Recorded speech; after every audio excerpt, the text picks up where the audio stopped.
Oke teman-teman, kita bahas soal penalaran umum, soal pertama, soal dari SBMPTN tahun 2009, kode 192. Soalnya tidak ada bunga mawar kecuali berwarna putih dan merah. Kita lihat di sini, syarat sesuatu dikatakan bunga mawar jika berwarna putih dan merah. Di sini kata hubungnya dan ya. Jadi kedua syaratnya harus terpenuhi agar bisa dikatakan sebagai bunga mawar. Jadi harus putih dan merah. Lalu pernyataan selanjutnya, Samuel menerima bunga bukan putih, bukan merah. Kita analisis dulu ke opsinya. Bunga mawar putih. Nah, di sini dia itu menerima bunga bukan putih, bukan merah juga. Kalau kita lihat ke pernyataan pertama, apakah ini tuh bisa dikatakan sebagai bunga mawar? Tidak ya teman-teman, karena kedua syaratnya putih dan merah itu kedua-duanya tidak terpenuhi. Maka opsi A salah. Opsi B sama ya, salah juga karena di sini bunga mawar merah. Padahal di sini dikatakan bukan bunga mawar karena tidak memenuhi syarat putih dan merah. Yang C, bunga bukan mawar. Kita analisis nih. Dia menerima bunga. Benar, dia menerima bunga. Apakah bunganya bunga mawar? Bukan ya, karena tidak putih dan juga tidak merah. Tidak memenuhi kedua syarat sesuatu dikatakan bunga mawar. Maka opsi yang benar adalah opsi C, bunga bukan mawar. Lalu opsi D, bunga bukan mawar putih. Ini juga salah ya teman-teman, bunga bukan mawar putih. Dia memang bunga bukan mawar, tapi ada kata putihnya gitu. Ada mengindikasikan bahwa dia akan menjadi bunga merah.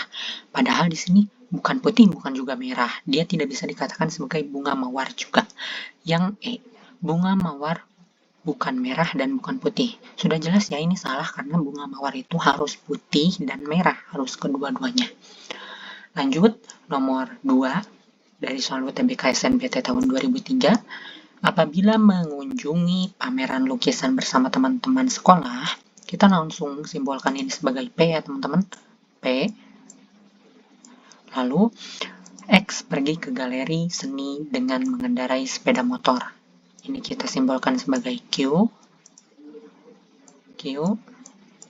Lalu, apabila tidak mengikuti kejuaraan bela diri, ini kita simbolkan sebagai negasi R. Nah, kenapa ada negasinya, Kak? Nah, negasi ini lambang dari kenegatifan. Ini negatif ya. Tidak itu kan negatif ya, teman-teman. Jadi kita tambahkan negasi di depannya. Lalu yang ini, selanjutnya, X tidak tinggal di asrama mulai bulan depan. Di sini kita simbolkan apa? Negasi S. Kenapa ada negasinya? Karena ada kata tidak ya. Jadi negasi S. Lalu kalimat selanjutnya, apabila X tidak pergi ke galeri seni dengan mengendarai sepeda motor, nah kita lihat dulu nih, ini tuh ada nggak sih kalimat yang serupa gitu, yang similar dengan kalimat sebelumnya? Ada ya, di yang Q. Nih, di yang Q, X pergi ke galeri seni dengan mengendarai sepeda motor. Ini kalimatnya positif, pergi ya. Di sini ada kata tidaknya, berarti yang kalimat ini adalah negasi dari Q. Bentuk negatif dari Q. Lalu di sini ada atau itu simbolnya seperti ini kayak huruf V ya. Lalu X tinggal di asrama mulai bulan depan. Apakah ini ada yang sama gitu bunyi kalimatnya? Ada ya yang negasi S. Kalau negasi S ini bentuk negatifnya. Kalau yang ini berarti bentuk positifnya. S aja. Nah, kita udah dapat beberapa info nih. P, Q, negasi R, negasi S, negasi Q atau S. Nah, kita susun nih. P, maka Q. Nah, aku pindahin ya. Ini kan urutannya tuh yang ini dulu. Yang kalimat yang ini dulu nih. Baru yang ini. Nah, aku pindahin ke atas ya. Itu sama aja. Negasi Q atau S. Terus negasi R, maka S. Maka negasi S. Nah, kalau udah kayak gini gimana, Kak? Kalau udah kayak gini, kita kan mau coret-coret ya. Ini tuh sebenarnya bisa pakai silogisme, tapi apakah bisa kayak gini? Enggak ya, jangan kayak gitu ya, karena itu salah. Kita itu harus menyetarakannya dulu, karena ini bentuknya jika maka, kita ubah semuanya jadi jika maka. Nah, yang ini, apakah dia bisa jadi bentuk jika maka? Bisa ya teman-teman, ini ada kongruennya. Kongruennya atau kesamaannya, kesetaraannya, negasi Q atau S itu setara dengan Q maka S. Nah, yang ini gimana? Yang ini kita bentuk jadi ubah jadi bentuk positif ya. Ini kita cek. Ini tuh bisa jadi negasi R, maka negasi S itu kongruen dengan S maka R.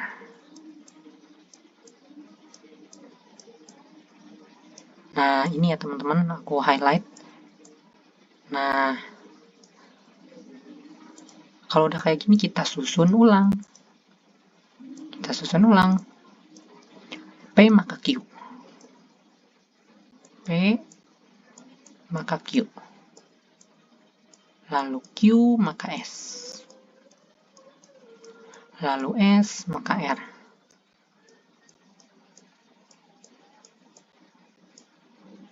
Nah, kalau udah kayak gini baru bisa kita pakai silogisme ya. Coret-coret. Jadi simpulannya P maka R.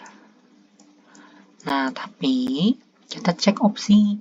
Di sini, di opsi itu apakah ada jika maka? Gak ada ya. Di sini adanya dan, atau, sama tetapi. Gak ada jika maka. Berarti kita harus cari kesetaraan dari ini. Kita harus cari kesetaraannya. Kesetaraannya itu gimana? Nih, lihat sama bentuk yang ini. Ya, sama ya bentuknya.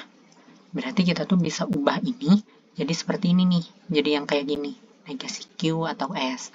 Berarti yang ini tuh kita bisa ubah jadi negasi P atau R. Nah, kita lihat dulu P itu yang mana. P itu mengunjungi pameran lukisan bersama teman-teman sekolah. Yang R itu mengikuti kejuaraan bela diri ya, yang R-nya aja mengikuti kejuaraan bela diri. Di sini kan kata hubungnya atau. Kita bisa eliminasi nih. Di sini dan, berarti A otomatis salah karena di sininya dan. Yang B di sini atau, berarti ada kemungkinan B-nya jawabannya. Yang C di sini dan, berarti otomatis salah. Yang D atau, berarti ada kemungkinan juga yang D. Yang E tetapi ini salah. Nah, ada opsi B sama D. Kita lihat di sini negasi P. Negasi P berarti tidak mengunjungi ya, tidak mengunjungi pameran lukisan. Berarti kita cari yang tidak mengunjungi, berarti yang D. Jadi opsi yang tepat yang D. Gitu cara cepatnya teman-teman, kita pakai eliminasi. Oke teman-teman, kita lanjut ke nomor 3 UTBK SNMPTN tahun 2023. Penggunaan kompor listrik pada masyarakat saat ini meningkat. Pakar energi menyebutkan bahwa pemanfaatan kompor listrik dapat menghemat energi bahan bakar minyak secara signifikan. Yang diminta yang memperlemah pendapat pakar energi tersebut. Nah, kita cek ya ke opsi. Kompor listrik banyak dicari masyarakat. Banyak dicari, ini artinya banyak dimanfaatkan ya. Artinya, opsi A ini dia mendukung atau memperkuat pernyataan pakar energi. Ini salah, karena yang diminta yang memperlemah. Yang kedua, yang opsi B, pemerintah sudah menggunakan energi nuklir sebagai sumber energi listrik. Ini nggak ada hubungannya ya sama penghematan energi bahan bakar minyak, jadi ini salah. Lalu yang C, pemerintah masih menggunakan pembangkit listrik berbahan fosil. Nah, berbahan fosil, ini tuh bahan fosil itu adalah bahan bakar minyak ya teman-teman. Bahan bakar minyak. Bahan bakar fosil itu bahan bakar minyak. Jadinya, pemerintah masih menggunakan pembangkit listrik berbahan fosil. Artinya, pemerintah itu tidak menghemat bahan bakar minyak. Sehingga opsi C ini tuh memperlemah. Karena tujuan pemanfaatan kompor listrik atau alat-alat listrik itu untuk menghemat bahan bakar minyak. Jadi opsi C ini benar ya, memperlemah. Dia memperlemah pernyataan pakar energi. Yang D, survei menunjukkan bahwa konsumsi bahan bakar minyak di masyarakat berkurang. Berkurang artinya melakukan penghematan. Yang ini memperkuat ya, jadi salah. Lalu yang E, banyak masyarakat yang sudah memahami penggunaan kompor listrik. Artinya banyak masyarakat yang sudah bisa memanfaatkan. Ini juga memperkuat. Makanya salah ya teman-teman. Lanjut, nomor 4. Soal UTBK tahun 2022. Kulit ketiak merupakan bagian tubuh yang banyak mengandung bakteri daripada bagian tubuh yang lain. Makin banyak bakteri terdapat pada tubuh seseorang, makin besar risiko seseorang memiliki bau badan yang tidak sedap. Nah, permintaan soalnya adalah yang paling mungkin benar ya, yang paling mungkin benar. Artinya tidak pasti benar, tapi hanya mungkin benar. Nah, kita cek opsi A. Yang memiliki bau badan tidak sedap memiliki banyak bakteri di kulit ketiaknya. Opsi A ini salah ya teman-teman, karena yang memiliki bau badan tidak sedap pasti memiliki banyak bakteri di kulit ketiaknya. Ini tuh kayak sebuah kepastian gitu, padahal yang diminta hanyalah paling mungkin benar. Lalu yang B, orang yang memiliki bau badan yang harum tidak memiliki bakteri di kulit ketiaknya. Ini juga salah ya teman-teman. Lalu yang C, kulit ketiak yang sering dibersihkan tidak menimbulkan bau badan. Ini tidak ada korelasinya ya. Yang D, bagian tubuh selain kulit ketiak tidak mengandung bakteri penyebab bau badan. Ini juga tidak ada korelasinya. Lalu yang E, orang yang memiliki banyak bakteri pada kulit ketiaknya cenderung mengalami bau badan tidak sedap. Ini udah sesuai ya. Makin besar risiko itu cenderung. Nah, ini paling mungkin benar. Jadi opsi yang E yang benar. Gitu. Lanjut nomor 5. UTBK SNBT tahun 2023. Agus membuat 10 liter minuman kopi susu. Berapa liter susu yang dibutuhkan jika perbandingan kopi, ini kopi 12, susunya 8, dan gula arennya 5 untuk membuat minuman. Nah, ini perbandingannya. Aku tulis ulang. K banding S banding G. Itu 12 banding 8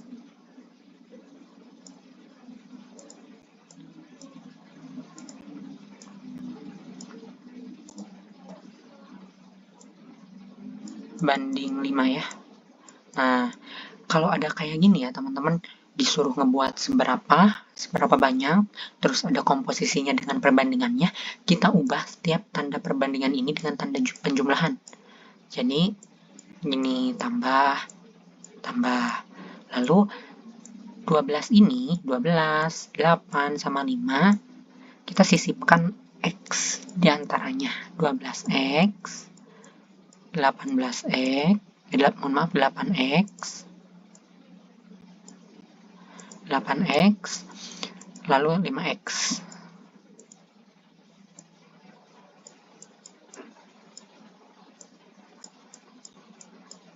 Nah, ini sama dengan berapa banyak tadi? 10 liter, 10.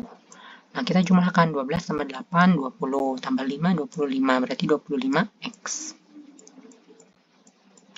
25X sama dengan 10. Nah, ini kita cari nilai X-nya.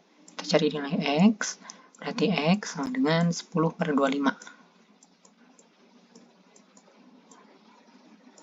10 per 25, ini kita kali keduanya dengan 4 ya.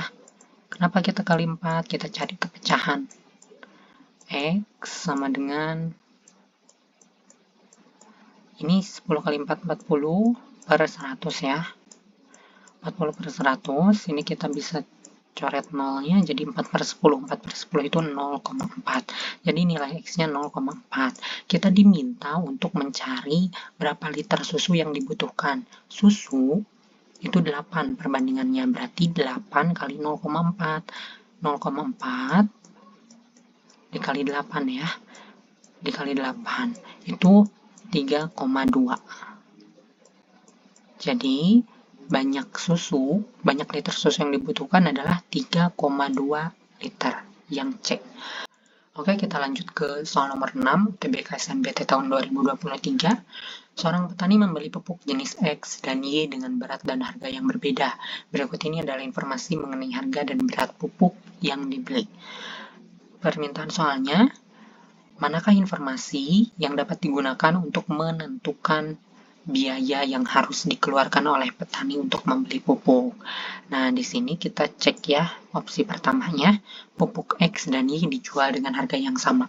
Apakah kita bisa tahu biaya yang harus dikeluarkan oleh petani jika yang diketahui hanya harga yang dijualnya itu sama, tapi tidak tahu harganya berapa? Enggak ya. Nah, kita cek opsi 2. Untuk harga yang sama, petani membeli pupuk jenis X 2 kali lebih banyak daripada pupuk jenis Y. Jadi misal gini, kalau pupuk jenis X-nya harganya 5.000, kalau pupuk jenis X 5.000, petaninya beli 10 kilo, maka pupuk jenis Y juga akan 5.000. Tapi petani hanya membeli 5 kilo. Gitu. Nah, di sini opsi 2 kita simpan dulu ya. Ini kita bisa tahu harga sama banyaknya nih. Kita tinggal nyari aja salah satu harganya. Kita nyari harga X atau harga Y ya.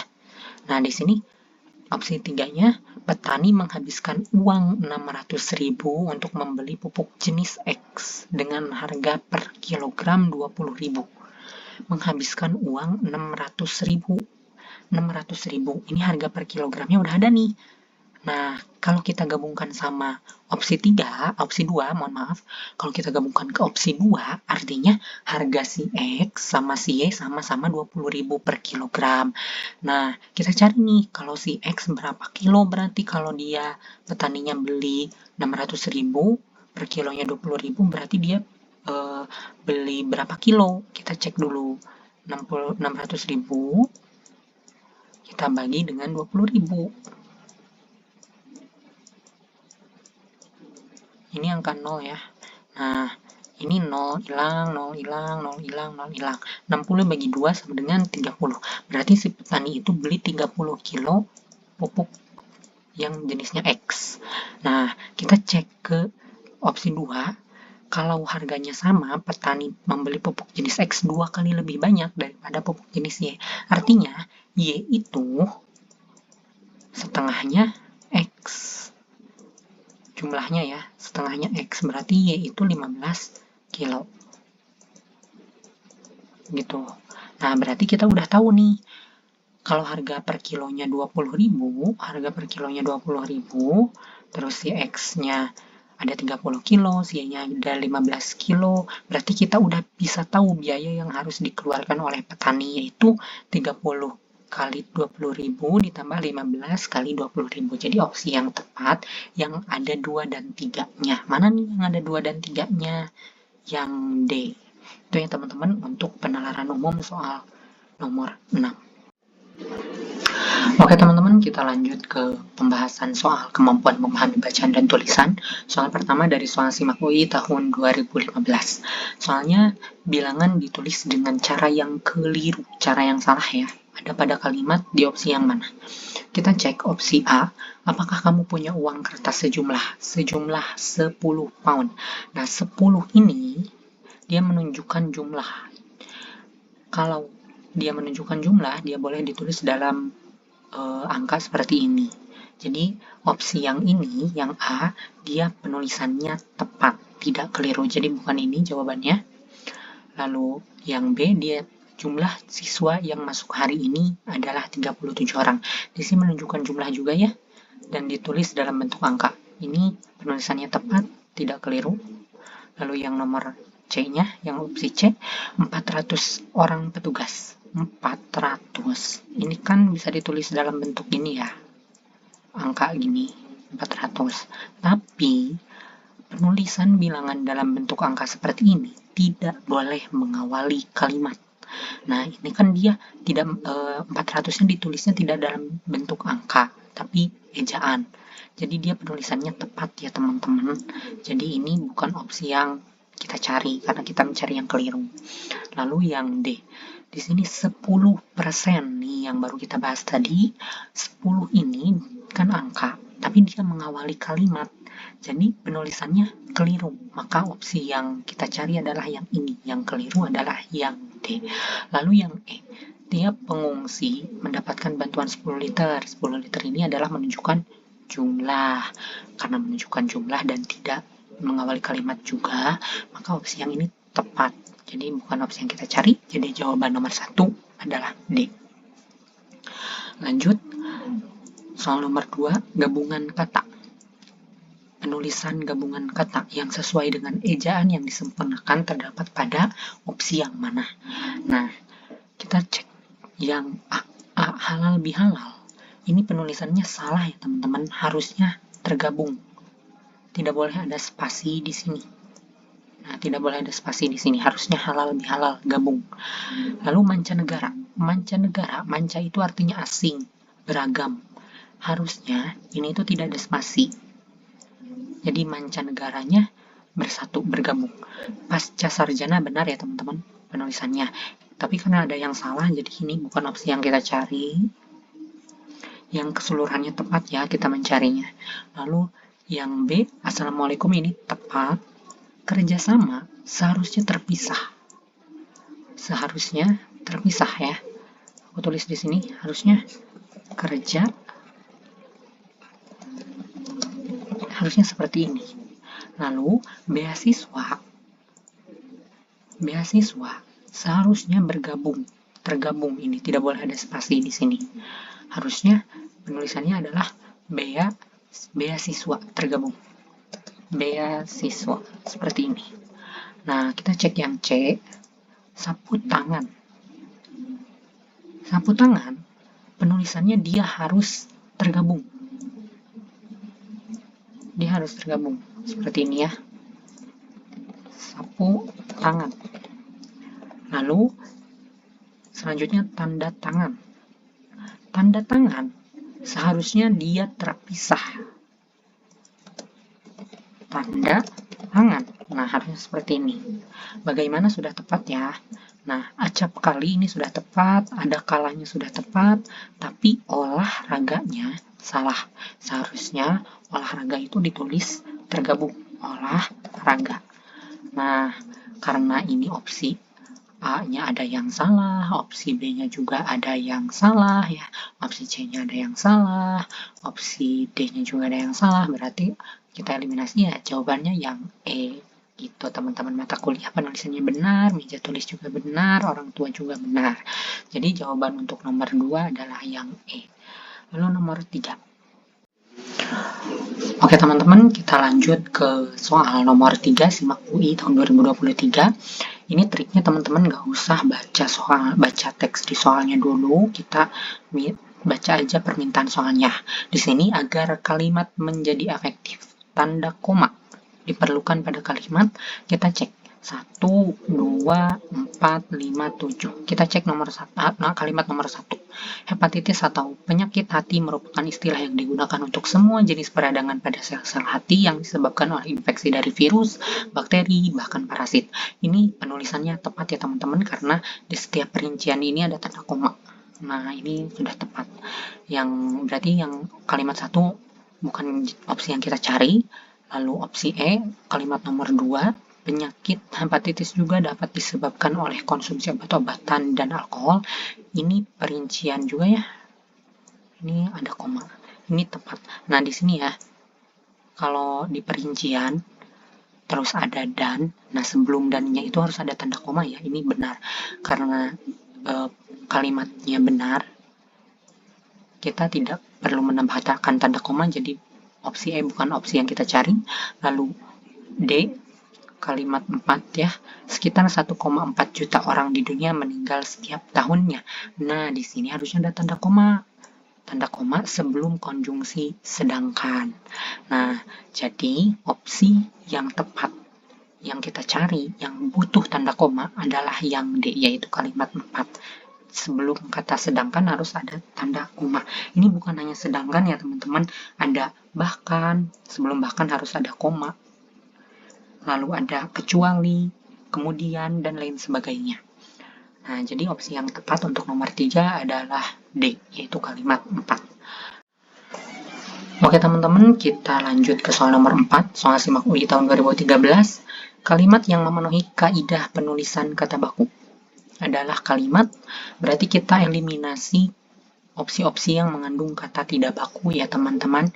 Kita cek opsi A, orang yang berbahagia adalah orang yang faham. Nah, faham ini kalimat atau kata ya, kata yang tidak baku. Kata yang tidak baku. Kata bakunya apa? Yaitu paham. Menggunakan huruf A. Ini kata yang baku dari faham. Nah, berarti opsi A ini tidak tepat ya teman-teman. Kita mencari opsi yang mengandung kata baku. Nah, yang B, pada hakikatnya, hakikat itu tidak baku. Yang baku adalah hakikat menggunakan I. Hakikat. Nah, ini yang baku ya teman-teman. Karena B ini mengandung kata tidak baku, berarti salah. Yang C, tidak dapat dimungkiri. Nah, dimungkiri ini benar teman-teman penulisannya, baku. Bukan pungkir ya, bukan pungkir. Bukan pungkir. Mungkir itu artinya tidak mengakui. Nah, kalau pungkir ini kata yang tidak bakunya. Mungkir itu baku, berarti opsi yang C yang tepat. Kita cek dulu yang D. Aborsi memiliki resiko. Nah, resiko ini salah teman-teman. Harusnya risiko. Risiko. Nah, harusnya menggunakan huruf I. Lalu E. Jika melihat perilakunya, kelihatannya dia menganggapmu lebih dari sekedar. Nah, sekedar ini harusnya sekadar ya teman-teman. Sekadar, harusnya sekadar. Begitu. Jadi opsi yang tepat untuk nomor 4 adalah opsi C.